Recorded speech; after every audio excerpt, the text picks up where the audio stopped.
उम्मीदवारों को रिलीफ मिलने लगा। इलेक्शन ट्रिब्यूनल ने NA 243 से PTI के सुभान साहिल की अपील मंजूर कर ली। ट्रिब्यूनल ने NA 242 से PTI के अमजद आफरीदी और फिजा ज़िशान के NA 237 से इलेक्शन लड़ने की इजाजत दे दी है। NA 243 से PTI के सुभान साहिल की अपील मंजूर कर ली गई है। NA 242 से PTI के अमजद आफरीदी को इलेक्शन लड़ने की इजाजत भी मिल गई। फिजा ज़िशान को NA 237 से इलेक्शन लड़ने की इजाजत मिल गई है।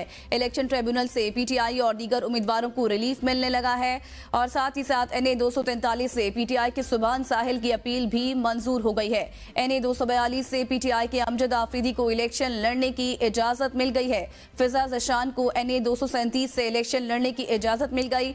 इलेक्शन ट्रिब्यूनल से PTI और दीगर उम्मीदवारों को रिलीफ मिलने लगा है।